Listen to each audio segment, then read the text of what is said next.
Jasmine Virani. Welcome you all on our official channel oopstudy.com. Oopstudy.com is your ultimate solution for IELTS. So today we are discussing about IELTS 7 plus vocabulary band, where topic today which we are covering is work. So let's get started with the first vocab. Our first vocab is occupation. उसका मतलब होता है व्यवसाय. उसके synonyms है profession, trade, career. Examples are: my father's occupation is in finance. He works as a financial analyst at a reputable firm. What is meant by occupation? Occupation मतलब आप क्या business करते हो, right? हमें या फिर हमें कोई पूछता है कि आपके पापा का धंधा क्या है, आपके पापा का बिजनेस क्या है, आपके पापा का ऑक्यूपेशन क्या है, तो उसको बोलते हैं व्यवसाय.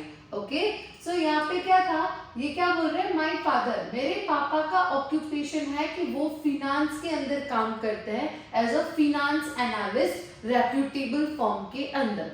Next example is teaching is a noble occupation that requires patience, dedication and a patience for knowledge sharing. Teaching एक नोबल ऑक्यूपेशन है जिसके अंदर क्या क्या होना चाहिए. फर्स्ट ऑफ ऑल पेशेंस होना बहुत ही जरूरी है. अगर मुझे कोई क्वेश्चन 5, 6, 7 बार पूछता है तो I am capable to give an answer with a politeness, with a courtesy, right. Next is dedication. Dedication towards your work, dedication towards the response. Dedication is too important in a teaching role. Next is a patience for knowledge sharing. You have that kind of patience that you can share your knowledge with each other. Okay, so that is a role for a teacher. Let's discuss the next vocab. Our next vocab is recruitment. Recruitment का मतलब होता है भर्ती करना. उसके synonyms है hiring, talent acquisition, staffing. Examples are: the HR department initiated a recruitment drive to hire new software developers for the upcoming project. Upcoming project के लिए हायरिंग कौन करता है? HR department. That is known as recruitment. Recently अगर आप active हो LinkedIn पे, तो that is like talent acquisition. That is a page जहाँ पे अगर जिस किसी को भी जॉब की रिक्वायरमेंट है वो जाते हैं जॉब पोर्टल पे, LinkedIn, job seeker, Indeed, and there are various portals for the seeking for a job. Right, so you can go there and you can search for the HR, talent acquisition, hiring staff, and so on, where you can particularly find the HR department, and then you can start the process for application form and so on. So HR का काम क्या होता है? HR department का कि वो recruitment करता है, राइट, हायरिंग करता है नए सॉफ्टवेयर डेवलपर्स को, ताकि अपकमिंग प्रोजेक्ट के लिए उसको दिक्कत ना आए. Next is she applied for the recruitment position at the company to utilize her skill in talent acquisition and human resource. वो उसने अप्लाई किया, किसमें अप्लाई किया? रिक्रूटमेंट पोजीशंस के लिए अपनी एक कंपनी के अंदर, जहाँ पे वो अपनी स्किल्स को क्या कर पाए? यूटिलाइज कर पाए. किसके अंदर? टैलेंट एक्विजिशंस के अंदर और ह्यूमन रिसोर्स में. Let's discuss the next vocab. और next vocab is appraisals. appraisals का मतलब होता है मूल्यांकन, जिसके synonyms है evaluation, performance and assessments. Examples are: annual appraisals are conducted to evaluate employees' performance and provide feedback for their growth. तो क्या होता है? फॉर एग्जाम्पल अगर कोई एक एम्प्लॉय होता है, राइट, उसने 1 ईयर कहीं पे कंप्लीट किया, 2 इयर्स कंप्लीट किए, राइट, फिर उसका क्या होता है? इवैल्यूएशन होता है, मूल्यांकन होता है कि मतलब इसका परफॉर्मेंस कैसा है. अगर गुड होता है तो you will get a positive feedback, अगर बैड होता है you will get a negative feedback. So that is thoroughly depends upon your appraisals, right. Let's discuss the next sentence. She was thrilled to receive positive feedback during her performance appraisals, acknowledging her hard work and dedication. उसको क्या receive हुआ? Positive feedback receive हुआ. क्यों? क्योंकि उसने अपनी performance कैसी दी है? बहुत ही हार्ड वर्क के साथ, एक्नॉलेजिंग के साथ और डेडिकेशन के साथ उसने अपनी परफॉर्मेंस दी है, राइट? तो उसका अप्रेजल कैसा आया? Positive. Got it? Let's discuss the next vocab is laid off. क्या है? लेड ऑफ, जिसका मतलब होता है निकाला जाना। उसके सिनोनिम्स है terminated, dismissed और let go. Examples are after the company downsized, several employees were laid off, leading to uncertainty among the remaining staff.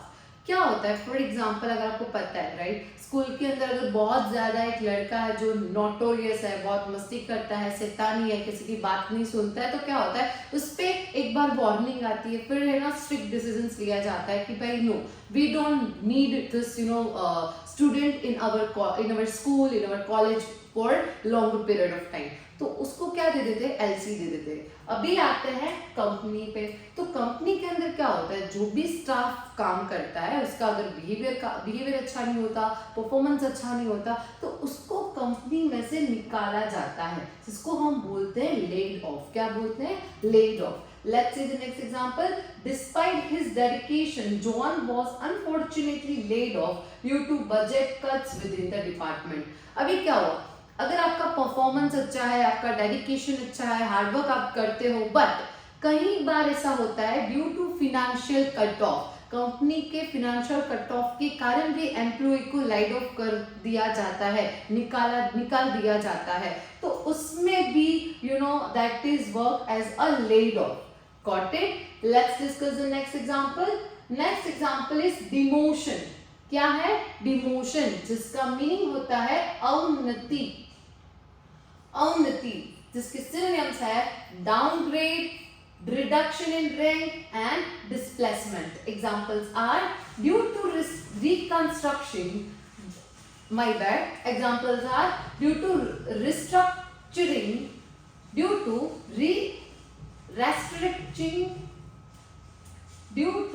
restructuring some employees face demotion from managerial roles to lower position within the company. क्या होता है? For example अगर कोई company है XYZ limited, right, तो उसके अंदर क्या होता है? See for example if a person is working और you are at some of the position, तो वहाँ पे आपकी रिस्पॉन्सिबिलिटी बढ़ जाती है, अथॉरिटीज बढ़ जाती है, तो द लेवल ऑफ पोजीशन जो आपकी होती है ना, उस लेवल का कंपनी क्या करती है?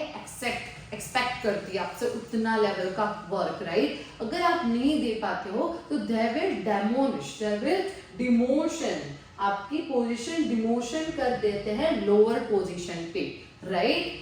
जैसे कि फॉर एग्जांपल अगर हम बात करें स्कूल के अंदर, अगर कोई 3rd स्टैंडर्ड में पढ़ रहा है, राइट, तो उसको अच्छे रैंक नहीं आया, अच्छे परसेंटेज नहीं आया, फिर वो फेल हो गया वही 3rd स्टैंडर्ड में, तो उसको क्या करते हैं? हम आगे नहीं बढ़ाते हैं, हम 3rd स्टैंडर्ड में वापस एग्जाम भरवाते हैं कि आपको 3rd स्टैंडर्ड वापस करना पड़ेगा, तो उसको क्या बोलते हैं? Demotion. Let's see the next example.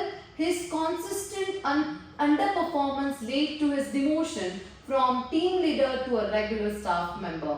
सबसे पहले वो स्टाफ मेंबर था, उसमें से उसका परफॉर्मेंस बहुत ज्यादा अच्छा हुआ तो उसको मैनेजर बना दिया या फिर टीम लीडर बना दिया।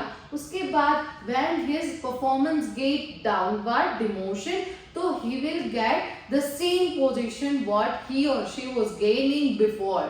Okay, let's discuss the next vocab. Remote work. Remote work का मतलब होता है दूरस्थ काम, जिसके synonyms है telecommunicating, working from home and virtual work. Examples are remote work become the norm during the pandemic, allowing employees to perform their duties from the safety of their homes. Pandemic situation कौन भूल सकता है?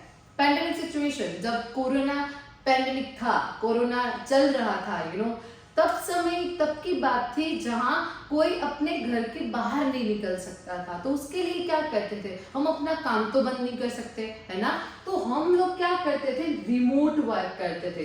For example अगर कोई employee है, वो company में काम करता है, राइट, तो उसको जो काम वो करता है उसको घर पे एलोकेट कर दिया जाता था ताकि वो घर से काम कर पाए, ताकि काम रुके नहीं।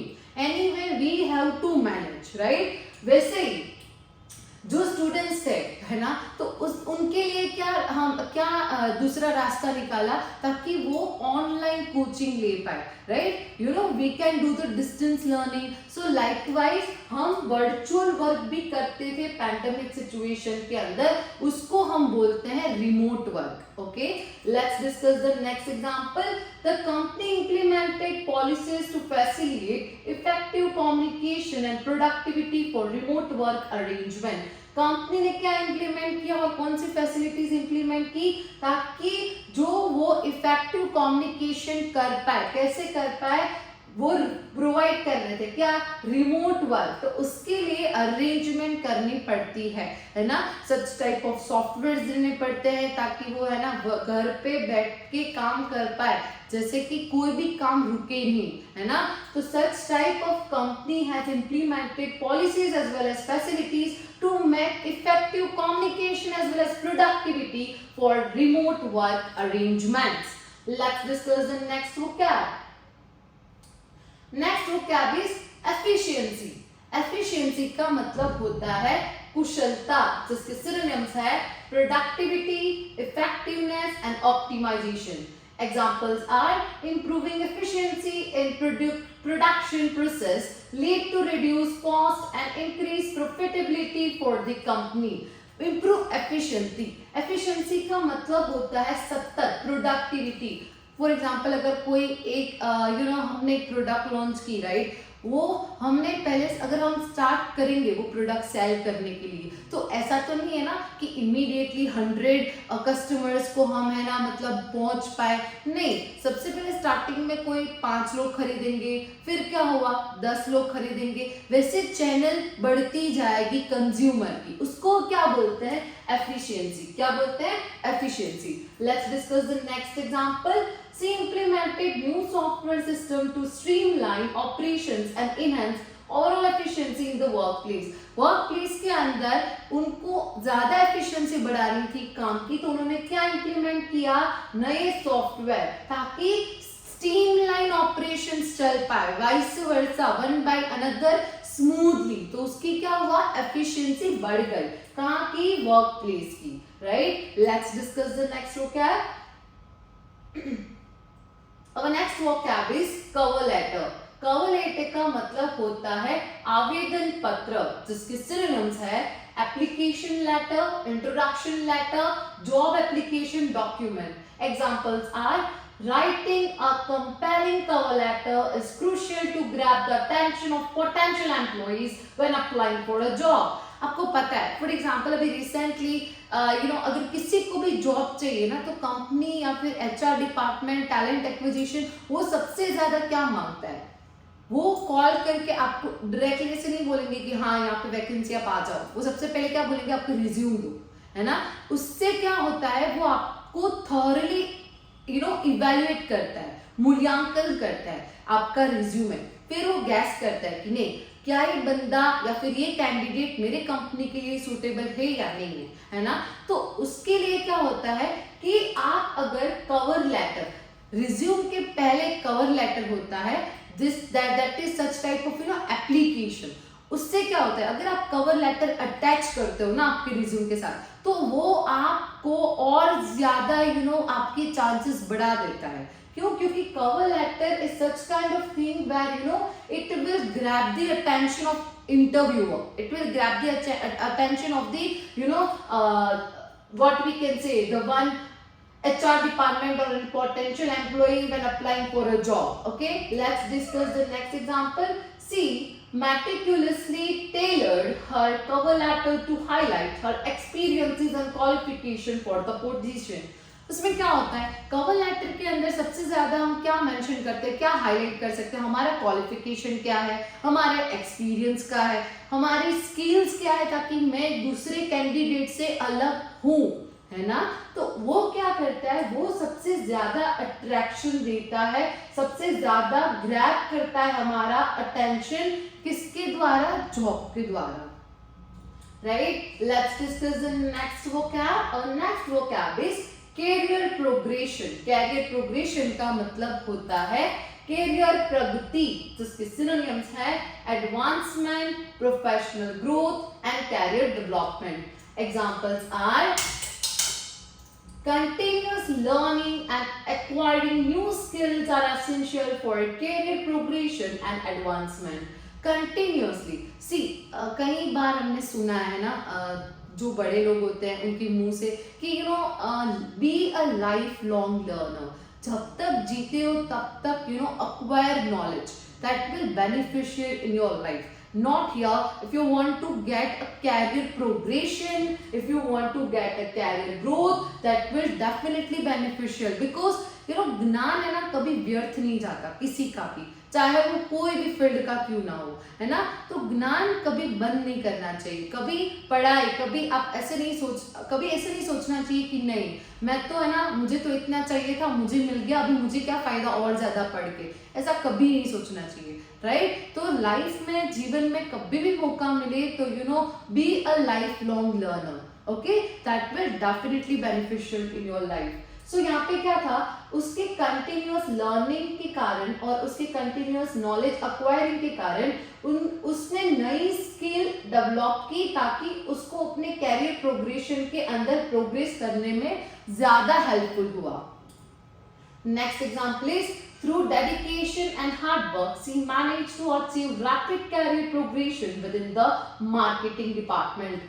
मार्केटिंग डिपार्टमेंट के अंदर उसका डेडिकेशन और हार्डवर्क के कारण उसने अपने रैपिड कैरियर प्रोग्रेशन के अंदर उसने मार्केट डिपार्टमेंट के अंदर बहुत ज्यादा अच्छा परफॉर्मेंस दिया और उसका कैरियर प्रोग्रेशन हुआ। Let's discuss the next vocab. और next vocab is skill set.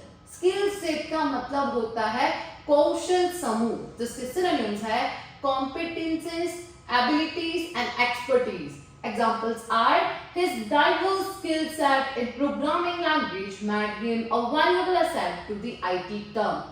IT team के अंदर फॉर एग्जाम्पल आपको पता ही होगा, जो IT के अंदर जो लोग काम करते हैं ना, that is really a tough job we can say. क्यों? क्योंकि वो क्या होता है, आपको हर रोज डेटा के साथ डील करना होता है, राइट। IT के अंदर डिफरेंट लैंग्वेजेस होती है जहाँ पे डिफरेंट कैंडिडेट्स काम करते हैं। वहाँ पे अगर आप सिंटेक्स के अंदर मिस्टेक करते हो, अगर आप डेटा फैच करने के अंदर मिस्टेक करते हो तो डायरेक्टली एरर जनरेट हो जाती है। अगर आपको इमीडिएटली पता नहीं चलता कि मैंने यहाँ पे गलती की है तो वो आपका 2-3 घंटा 4 घंटे ले लेता है, राइट। तो that is really a toughest thing. अगर कोई उसके अंदर जिसकी बहुत ज्यादा डाइवर्स स्किल सेट है प्रोग्रामिंग लैंग्वेज में, तो वो IT टीम के लिए वैल्यूएबल असेट हो जाएगी, right? Let's discuss the next example. The job requires a specific skill set including problem solving, communication and attention to the detail. अगर आप कहीं पे भी जॉब करते हो तो उसके अंदर क्या चाहिए, आपके पास स्पेसिफिक स्किल सेट होनी चाहिए जो क्या क्या इंक्लूड करती है, problem solving, communication skill and your attention to such kinds of details, right? So here we have covered the vocabulary, the synonyms related to the word. I hope it will helpful to you in your module known as speaking as well as in your writing module. So if you haven't subscribed my channel, please subscribe my channel and hit the bell icon. Till that, stay tuned and have a great day ahead.